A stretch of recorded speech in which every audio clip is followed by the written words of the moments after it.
Welcome to Backleben. Today we are making a rye bread without sourdough, which still tastes fantastic.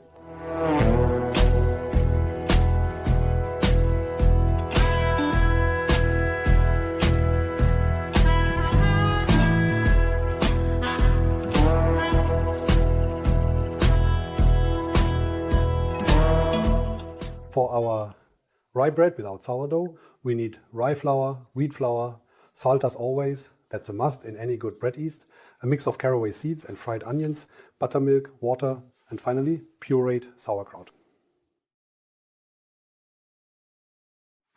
Another brief explanation of the ingredients I have here, the fried onions and the caraway seeds. The caraway seeds are left whole. As for the fried onions, it's just 2 grams. They're not meant to give the bread an onion flavor, but rather to add a background note. That adds a subtle touch. To keep it from becoming too dominant and so it doesn't stand out when you bite into the bread, I put the onions in some plastic wrap and simply flattened them a bit with a meat mallet. You won't even notice them in the dough later on. My sauerkraut replaces the acidity I would normally get from my sourdough and also gives it a subtle note. You'll see it goes perfectly with rye flour. I pureed it in a regular blender simply so there wouldn't be any strands of sauerkraut left in the bread. That's unpleasant. You won't notice that when you bite into it later either. I even added a bit of caraway here to enhance the flavor, but it's just 1 gram barely noticeable. All right, and now let's get started. For our rye bread without sourdough, we begin by crumbling the yeast into our bowl and adding the buttermilk. Make sure to add all of it in. Then add the water. By the way, both the buttermilk and the water are cold in this case. That's not unimportant. Then add the salt and caraway seeds along with the fried onions to the flour and distribute them a little within the flour, like this. We do the same thing here. Distribute that as well and stir it in a bit. So we're already mixing it together a little beforehand. Now the flour goes into the bowl. And finally the sauerkraut. The same rule applies here. Since it is very acidic, never put sauerkraut directly on the yeast, as the yeast can't handle that. That's why it goes in last, on top of the flour, so nothing happens. Now, I put this mixture into the machine and knead it on the lowest setting for about 5 to 6 minutes.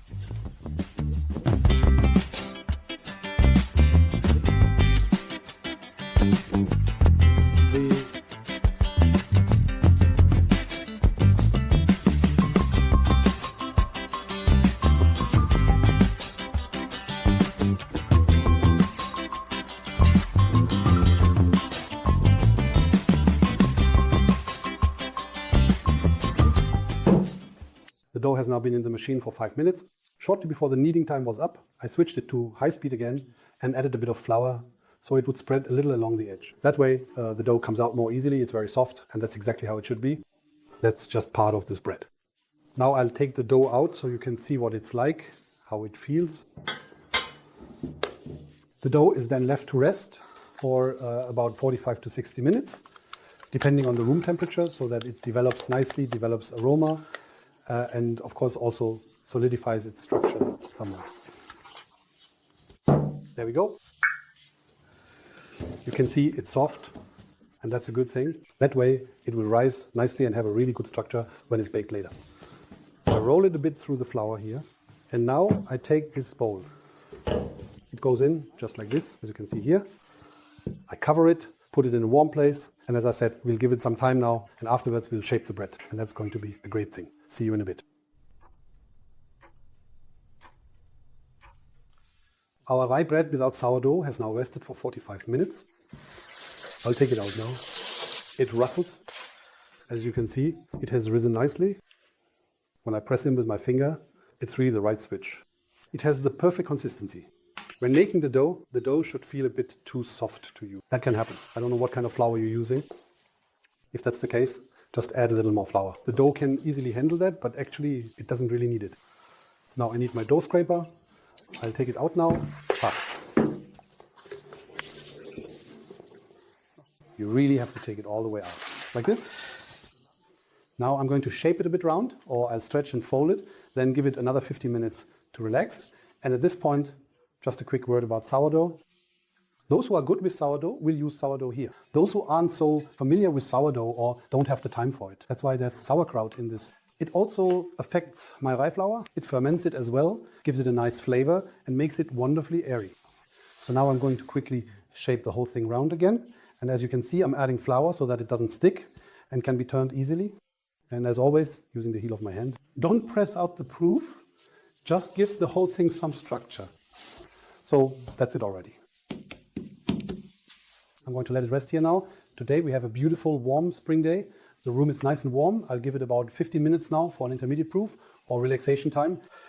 It might be ready after just 10 minutes. As I said, it always depends on the outside temperature. And then we'll open it up and it will go straight into a round proofing basket. And I'll show you in a moment how to proceed.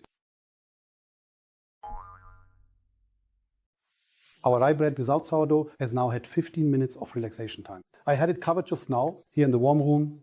It has of course risen nicely. You can see it's wonderfully relaxed. Now I'm going to shape the bread a bit more tightly into a round.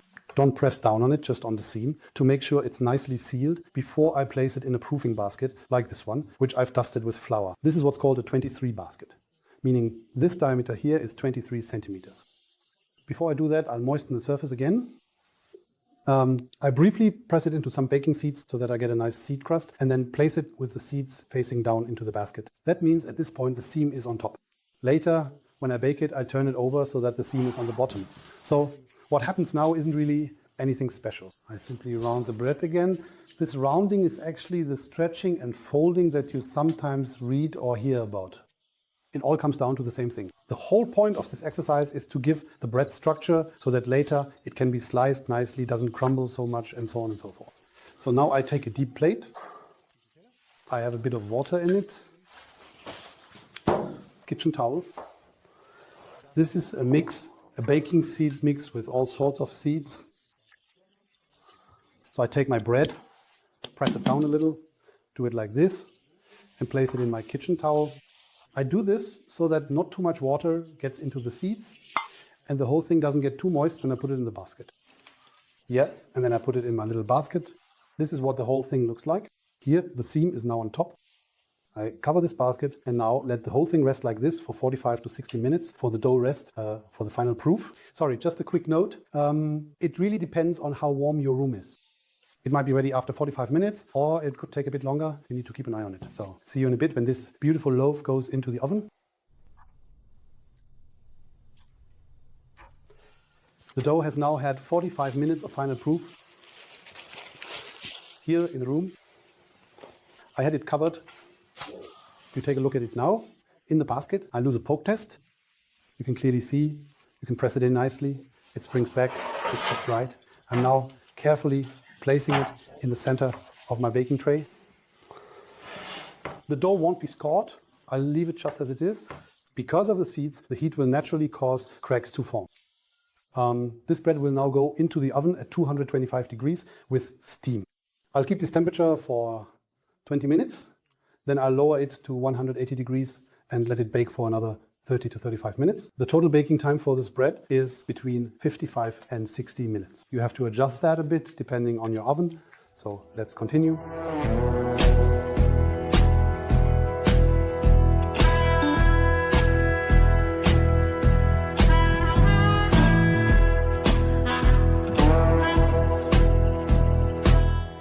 Our rye bread without sourdough has now been in the oven for exactly 55 minutes. As you can hear, it's baked through nicely.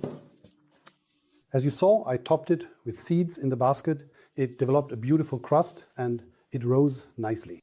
This is a bread that I would describe with a word I learned as a northerner in Bavaria. It's schmackig. I'm not sure if I'm saying it quite right, but what I mean is it has everything it needs and it's easy to make. As I said, it's an alternative to sourdough. In terms of taste, the sauerkraut is of course fine. It doesn't replace the sourdough, but it still makes the bread a bit lighter.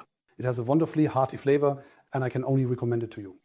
I hope you enjoyed our video about our rye bread without sourdough. Have fun baking it yourself. As always, you'll find the recipe for this bread below our video in the video description. I'm looking forward to your ideas and comments, and as always, I'll answer everything fairly quickly. Thank you for your interest, and I look forward to seeing you again in 14 days for the next Backleben video.